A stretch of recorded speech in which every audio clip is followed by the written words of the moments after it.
اللہ الرحمن الرحیم۔ قابل احترام بزرگوں اور دوستوں، زکوٰۃ کے سلسلے میں جو ہماری اور آپ کی گفتگو جاری ہے، بہت سی فضیلتوں کو زکوٰۃ ادا کرنے کی اور وعیدوں کو نہ دینے کی ہم نے سماعت کی۔ گزشتہ درس میں ارشاد خدا بندی جو پروردگار عالم ارشاد فرماتا ہے کہ اور جو لوگ ہمارے فضل سے عطا کردہ مال میں بخل کرتے ہیں وہ اسے بہتر نہ سمجھے، بلکہ یہ ان کے لیے مصیبت ہے، ان قریب قیامت کے دن اس کا توق پہنایا جائے گا۔ تو یہ تو اللہ تبارک و تعالیٰ کا ارشاد ہے کہ اگر اللہ تبارک و تعالیٰ تمہیں اپنی رحمت سے، اپنے فضل سے دولت عطا کرے، مال و زر عطا کرے تو تم اس کا حق ادا کرو، اپنے پاس جمع کر کے نہ رکھو۔ جو معین حق اللہ نے متعین کر دیا فقیروں کا، تو اغنیاء کو چاہیے، غنی اور دولت مند کو چاہیے کہ وہ غریبوں اور مسکین کے اندر اس کو تقسیم کر دیا کرے۔ حضور صلی اللہ تعالی علیہ وسلم کا ارشاد ہے،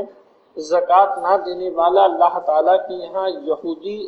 وہ نصرانی کی طرح ہے، عشرہ نہ دینے والا مجوسی کی طرح، اور جو لوگ زکوٰۃ و عشرہ نہ دینے والے نبی کریم صلی اللہ تعالی علیہ وسلم اور فرشتوں کی زبان سے ملعون قرار پاتے ہیں اور ان کی گواہی ناقابل قبول ہے۔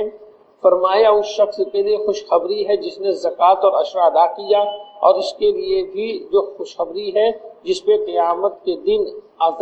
زکوٰۃ کا عذاب نہیں دیا گیا۔ جس شخص نے اپنے مال کی زکوٰۃ ادا کی، اللہ تعالیٰ اس سے عذاب قبر کو اٹھا لیا، اس پر جہنم کی آگ کو حرام کر دیا، اس کے لیے بغیر حساب کی جنت واجب کر دی، اور اسے قیامت کے دن پیاس نہیں لگے گی۔ اب دیکھیے مسلمانوں، یہاں پہ نبی رحمت صلی اللہ تعالی علیہ وسلم نے ایک حدیث پاک میں کئی باتیں جو ہے اپنے غلاموں کو عطا فرمائی۔ پہلی چیز تو یہ کہ اللہ کے نبی علیہ الصلوۃ والسلام ارشاد فرماتے ہیں کہ جو بندہ اپنے مال کی زکوٰۃ نہیں دیتا اور اس کا حق ادا نہیں کرتا تو وہ اللہ تبارک و تعالیٰ کے یہاں یہودی کی طرح ہے، کہ جس طریقے سے یہودی ہوتے ہیں اللہ تبارک و تعالیٰ کی بارگاہ میں وہ مسلمان بھی یہودیوں کی طرح ہوگا جو اپنے مال کی زکوٰۃ ادا نہیں کرتا ہے۔ اور جو عشرہ ادا نہیں کرتا، یہ بھی مال کے اندر ایک حصہ ہوتا ہے جو غریبوں کو دیا جاتا ہے۔ فرماتے اگر وہ اس کو ادا نہیں کرتا تو وہ مجوسی کی طرح، مجوسی کس کو بولتے ہیں؟ جو آگ کی پوجا کیا کرتا ہے۔ اور جو زکوٰۃ و عشرہ ادا نہیں کرتا، یعنی یہ کہ وہ اپنے مال کو خالص اپنے لیے جمع کر کے رکھتا ہے، اس کے حق کو ادا نہیں کرتا، لوگوں کے اندر اس کو تقسیم نہیں کرتا جو اس کے مستحق ہیں، تو نبی رحمت صلی اللہ تعالی علیہ وسلم کی زبان پاک سے اور فرشتوں کی زبان پاک سے جو ہے اس بندے کو اور اس انسان کو ملعون کہا گیا کہ وہ انسان ملعون ہے جو اپنے مال کی زکوٰۃ ادا نہیں کرتا، اور اس کی کوئی بھی گواہی اللہ تبارک و تعالیٰ کی بارگاہ میں یا شریعت مطہرہ کے نزدیک جو ناقابل قبول ہے، اگر وہ کسی معاملے میں گواہی دے یا شہادت دے تو اس کی گواہی اور شہادت جو ہے شریعت مطہرہ مانے گی نہیں، اس لیے کہ زکوٰۃ دینا یہ فرض ہے اور فرض کو ترک کرنا حرام ہے۔ حرام کام کرنے والا فاسق مولین ہے، اور فاسق مولین کی کوئی بھی شہادت جو ہے شریعت مطہرہ قبول نہیں کرتی۔ اور پھر فرماتے ہیں خوشخبری ہو، بشارت ہو اس بندے کے لیے جو اپنے مال کی زکوٰۃ و عشرہ ادا کیا کرتا ہے، اور خوشخبری ہو اس کو جس کو قیامت کے دن زکوٰۃ کی وجہ سے کوئی عذاب نہیں دیا جائے گا۔ اور ایسے بندے کو جو اپنے مال کی زکوٰۃ ادا کرتا ہے، اللہ تبارک و تعالیٰ قبر کے عذاب سے محفوظ کر لیتا ہے۔ اس بندے کے اوپر قبر کا عذاب جو ہے وہ نہیں ہوگا، اور اس کے اوپر جہنم کی آگ کو حرام کر دیا جاتا ہے۔ قیامت کے دن اللہ تعالیٰ بغیر حساب اس کو جنت میں داخل کرے گا، اور اس کے لیے جو اللہ تعالیٰ جنت کو واجب کر دیتا ہے، تو کس کے لیے؟ جو ان تمام احکام کے اوپر عمل کرتا ہے۔ یاد رکھنا مسلمانوں، اللہ تبارک و تعالیٰ جو ہے علیم و خبیر، اور اس کے ہر کام کے اندر بے انتہا حکمتیں پوشیدہ ہوتی ہے جو اس کی حکمت کو انسان سمجھ نہیں سکتا ہے۔ بس یہی ہے کہ انسان جو اللہ کا شکر ادا کرتا رہے، اور جو چیزیں اللہ تعالیٰ اس کو عطا کرے ان چیزوں کو وہ اللہ کی بارگاہ میں میں خرچ کرتا رہے، اللہ کی رضا اور خوشنودی کے لیے خرچ کرتا رہے۔ اللہ کے پیارے نبی علیہ الصلوۃ والسلام نے جب صدقات کی فضیلت کو بیان کیا تو ایک مرتبہ مولا کائنات رضی اللہ تعالیٰ سرکار کی بارگاہ میں حاضر ہوئے تو اللہ کے نبی علیہ السلام حضرت مولا کائنات سے ارشاد فرماتے کہ علی تمہارے صدقہ دینے کی خبر اللہ نے مجھ کو عطا فرما دی، اللہ نے مجھ کو دی ہے۔ تو حضرت علی عرض کرتے یا رسول اللہ ان 4 طریقوں کے علاوہ 5واں طریقہ مجھ کو معلوم نہیں تھا،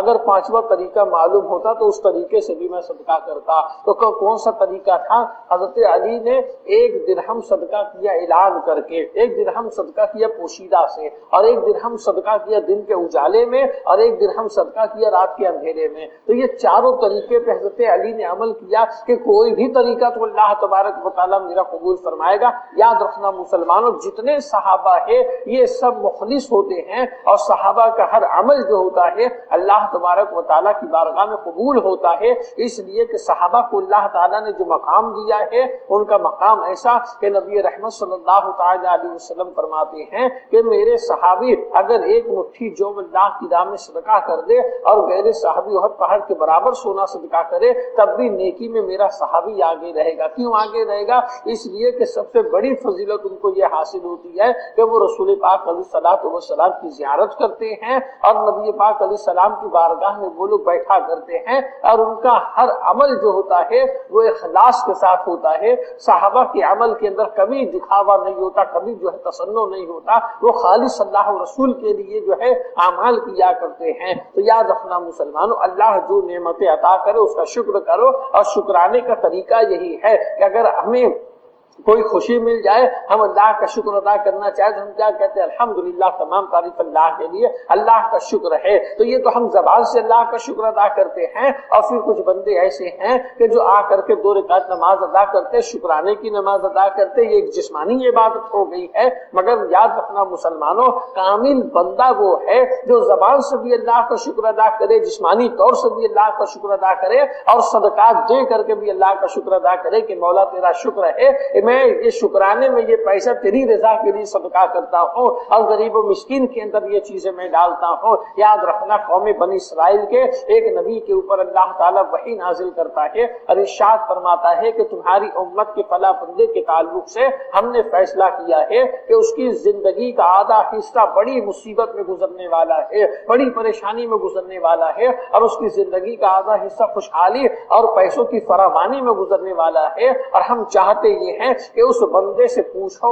کہ وہ پہلے فراوانی چاہتا ہے، خوشحالی چاہتا ہے، یا پہلے مصیبت و پریشانی چاہتا ہے۔ اللہ کے نبی جو بنی اسرائیل کے نبی تھے اس بندے کو بلواتے ہیں، پوچھتے ہیں کہ اللہ نے تیری زندگی کے تعلق سے یہ فیصلہ کیا ہے، اب بتا تیری رائے کیا ہے؟ اور بندہ کہتا ہے کہ حضور ایسا ہے، جب ہم 2 ہیں، ہمیں دونوں کو زندگی ساتھ گزارنی ہے، میں اپنی اہلیہ اپنی بیوی سے اس معاملے میں بات کر کے آتا ہوں کہ اس کی کیا رائے ہے، اس کا کیا مشورہ ہے۔ اور وہ بندہ گیا اور جا کر کے اپنے بیوی سے پوچھا کہ دیکھیے اللہ کے نبی نے مجھ کو بلوایا اور اللہ تبارک و تعالیٰ نے یہ فیصلہ کیا ہے کہ ہماری زندگی کا آدھا حصہ جو ہے عیش و آرام میں گزرے گا، پیسوں کی فراوانی رہے گی، خوشحالی رہے گی، اور آدھا حصہ بڑے رنج و غم میں گزرنے والا ہے۔ وہ بندہ بنی اسرائیل کا کہتا ہے کہ میں چاہتا ہوں کہ پریشانی ابھی آ جائے اور جو ہے مخلوق الحال ابھی ہم ہو جائے، تنگ دستی اور جو ہے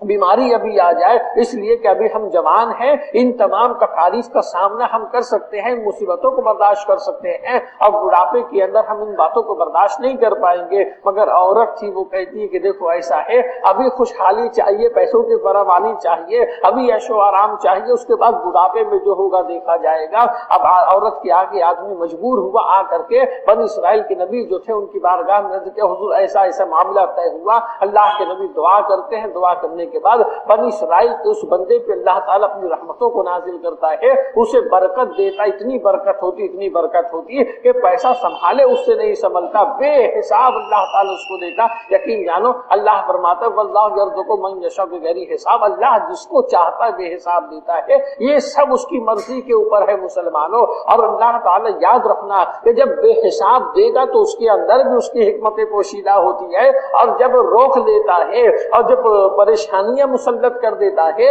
تو اس کے اندر بھی اس کی حکمت پوشیدہ ہوتی ہے. دولت دے کر کے آزماتا ہے کہ دیکھو دولت کا کتنا شکر کرتا ہے, مصیبت دے کر کے آزماتا ہے کہ دیکھو صبر شکر کرتا ہے یا نہیں کرتا. تو دونوں صورتوں میں بندوں کی آزمائش ہوتی ہے, اور یہ آزمائش ایسی ہوتی ہے مسلمانوں کہ اگر بندہ اس میں ثابت قدم رہ جائے اور شریعت مطہرہ پہ جو ہے قائم رہ, استقامت اختیار کر لے, تو وہی اس کے لیے آخرت میں نجات کا ذریعہ بنتا ہے, اور وہی اس کے لیے فلاح و بہبودی کا ذریعہ بنتا ہے. اور جب اللہ تعالیٰ برکت دیتا ہے, پیسوں کی فراوانی ہوتی ہے, تو وہ عورت کرتی کیا ہے, صدقات دینا شروع کر دیتی ہے, خیرات بانٹنا شروع کرتی ہے, اپنے شوہر سے کہتی ہے کہ دیکھو اللہ نے فراوانی دی ہے, ہمارے پاس بے حساب روپیہ پیسہ ہے, دھن دولت ہے, اور ہمیں کسی چیز کی کوئی کمی نہیں, تو میں چاہتی ہوں جو ہمارے بچے کھائیں وہی یتیم بچے بھی کھایا کریں گے, جو ہمارے بچے پہنتے ہوتے وہی یتیم بچے بھی پہنا ہوا کریں گے. وہ دل کھول کے صدقات کیا کرتی تھی. صدقات کرنے کے اندر وہ کبھی بخل سے کام نہیں لیتی, بخیلی پر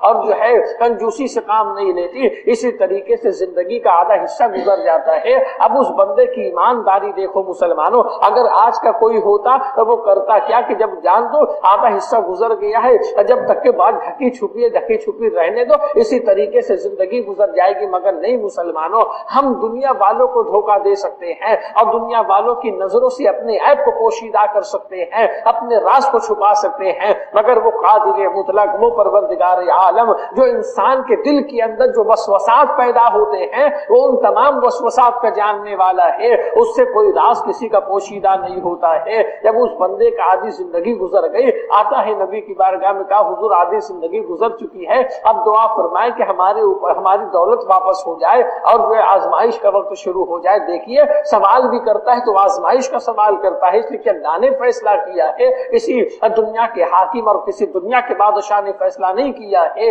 اللہ کے نبی ہاتھ اٹھاتے دعا کرتے ہیں, اور جب یہاں سے دعا کرنا شروع کرتے ہیں تو اللہ تعالیٰ اس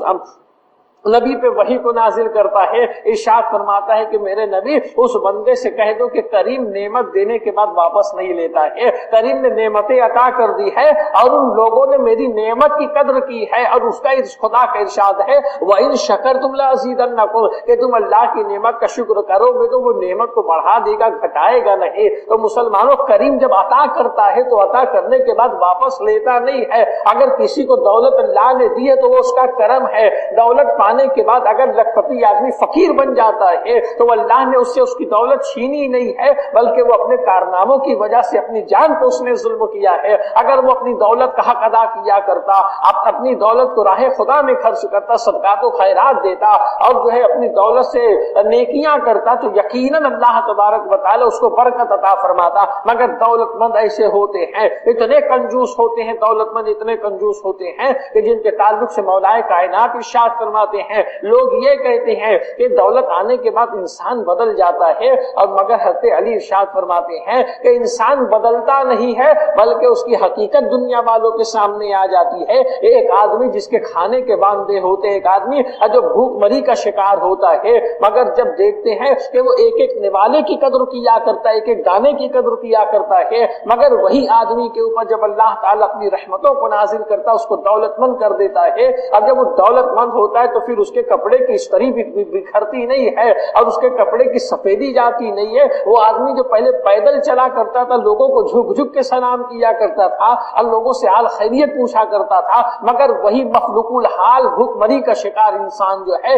جب دولت مند ہو جاتا ہے تو اب وہ اس کا پیر زمین پہ کبھی کبھی پڑا کرتا, ہمیشہ گاڑی گھوڑے پہ سوار رہتا ہے. اب اگر اس کو کوئی سلام کرتا ہے تو اپنی نظر ہٹا لیا کرتا ہے, تو لوگ کہتے کہ دولت آنے کے بعد وہ بدل گیا. بدلا نہیں ہے, اس کی حقیقت دنیا والوں کے سامنے آ گئی ہے کہ کتنی نکمی فطرت کا انسان تھا یہ, اور اس کا نکما پن پوشیدہ تھا دنیا والوں کے سامنے. اس کی فطرت کو اللہ نے دنیا والوں کے سامنے اجاگر کر دیا اس کو دولت دے کر کے. تو یاد رکھنا مسلمانوں, اللہ نعمتیں دے تو نعمتوں کا شکر کرو, صدقات کرو, خیرات کرو, اور غربا و مساکین کی مدد کیا کرو. دینی مجالس میں اور دینی کام کے اندر جو ہے اپنی حیثیت کے مطابق جو ہے خرچ کرو, تاکہ اللہ تعالیٰ جو اسے قبول کرے, اب اس میں ہمیں برکتیں عطا کرے. اللہ کی بارگاہ میں دعا ہے خدا بندے قدوس ہمیں آپ کو سب کو نیکیوں کی توفیق عطا فرمائے. آج یہ 20واں باب مکمل ہوا. اب انشاءاللہ کل سے جو ہے 21ویں باب کا آغاز ہوگا،